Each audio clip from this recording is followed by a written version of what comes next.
Bob, tell me what your full name is and why were you named that?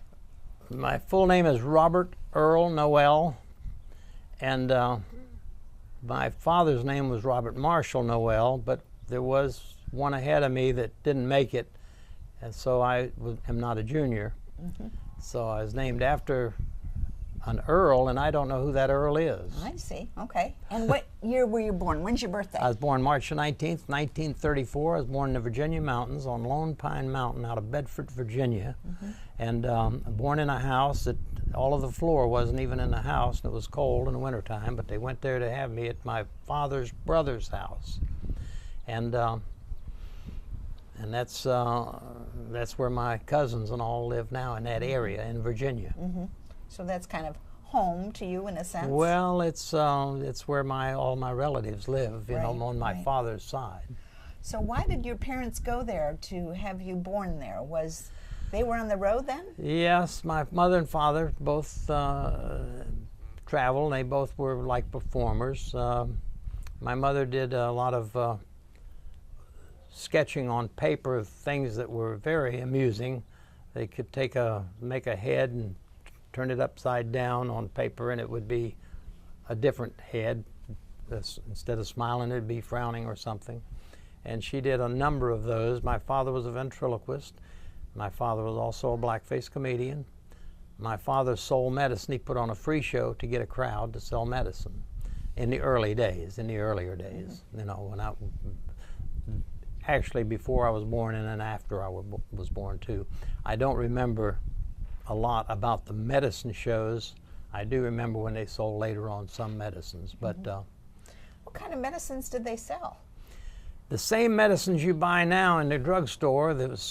Most of them came out of Chicago. They didn't have television to advertise things. They did have some radio programs that advertised them, and medicine show people would take them out and give their spiel about them, and some of them were pretty good. They had some oils and liniments and that were good. They had some salves that were excellent for healing and such. Bob, you mentioned your father was a blackface comedian. Tell me what that means. Well, you take burnt cork out of Coke bottle caps and you burn it, and it turns black. Mix a little water with it, and it's black. It's black. Blackface comedian was comedy shows, and very popular, I would say, in the 30s, most likely 1890s to the 30s. I don't know how far it goes back. It may go back further than that, but they had a lot of different skits they did that was entertaining to both audiences. And we had a rope down the middle of the audience and white on one side and colored on the other. And when they went in to see the show was in the middle, and it was white on one side, colored on the other, because almost all of the little towns we played, there was close to a 50-50 mix. So they were segregated audiences. That's right, yes. And yeah, it was a different time, wasn't it? That's a different time. And everybody enjoyed the show, but as time went on, somebody said something one night about the little blackface dummy, Sambo, little black Sambo. And so Daddy put the dummy away and never used him anymore. That was in a little town in North Carolina. So. Do you remember your grandparents? I never saw my father's parents, but my mother's parents were show people.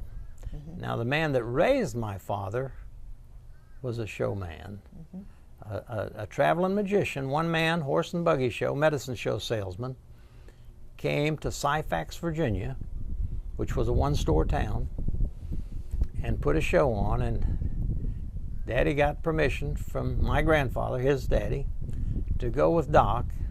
He left and stayed in the business all of his life, and now we're like 7 generations in the amusement industry. Wow. And he married my mother when he was about 20 years old, and my mother's father was also a blackface comedian and also a ventriloquist. And her mother performed. She played a zither, and and I never saw her routine, so I don't know exactly what she did. But I have seen my grandfather on my mother's side, Blackface show. Yeah. And did they travel like your family did too? Yes, but they traveled. They traveled by train and went to little towns, and either be in a schoolhouse room or a church or some little hall that they put on their show, and not many people, but didn't take many people. It was in the early 30s, you know, and it wasn't as much money around as there is today. Mm-hmm. Bob, what was it like traveling around from town to town? You know, you lived a very untraditional childhood. Yes, I did. You didn't live in one home for all of your childhood, or even maybe 2 or 3 or 4 homes, but in the same town. It's funny. I went to school a week in each place, and when I'd go to school, a week. Is that what you said? A week. Okay. A week. 1 week. Wow. Now the first day in school, they say you were that little show. Yes, I went to the little show. Well, what do you do? Well, the first day is telling stories and such as that up before the head of the class, and I'd tell stories like, you know, when we were out in Texas. If you're in the South, people don't know what it's like in Texas. They didn't know. Armadillos is new to Florida. They only came along about 30 years ago, 20 years ago. You know, they worked their way around. I'd tell them about the armadillos, and I'd tell them about the wolves, and I'd tell them about the coyotes you could hear howling at night, which I didn't see many wolves, but I heard the coyotes a lot. And then if you were someplace else, like going up into North Carolina, you'd tell about the alligators down in Florida, and so then they liked what I told so well that day 2 and day 3 and day 4 and day 5 was in other classes telling my story. And it was the same. It was the same in every school. It was the same in every school. That's amazing. And, so what did you learn in the process? I didn't learn a whole lot. No, I didn't learn a whole lot. I went to some schools. It was dirt roads, school buses. I went to one school, and I don't remember where it was at. It was in the coast of North Carolina that must have had over 50 buses. Well, you get kind of confused when you don't know. You know, you come out, you got to get one of those buses going to where you want to go. You know, but actually, I went to that same school 3 different weeks from different directions because they had tentacles going out with them school buses all around it. Mm-hmm. And as we showed little towns around, went back to the same school. There you were at the same school. Yeah. Mm-hmm. And I was riding in a school bus one day. There were little buses, they weren't too big. And it had seats on the sides, but it had a row of boards down the center that you sit on. And I was sitting on the front of the board.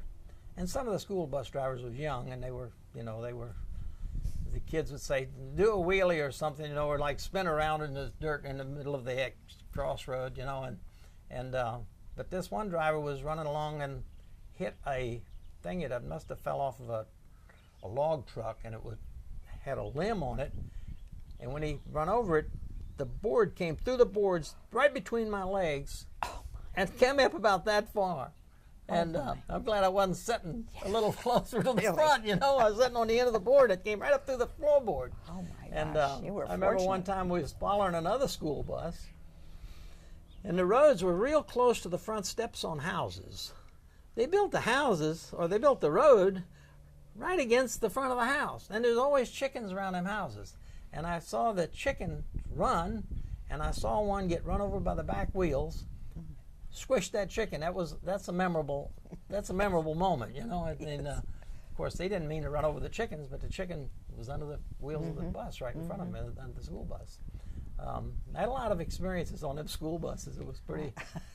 In Virginia one time, we was on a mountain road, and the bus slid in the curve, and it's a long ways down over there, and he had to back up a little bit to get the front wheel from slipping over the mountain, you know, on the icy road, a sleet road. But that was up in Bedford County, Virginia, where I was born at.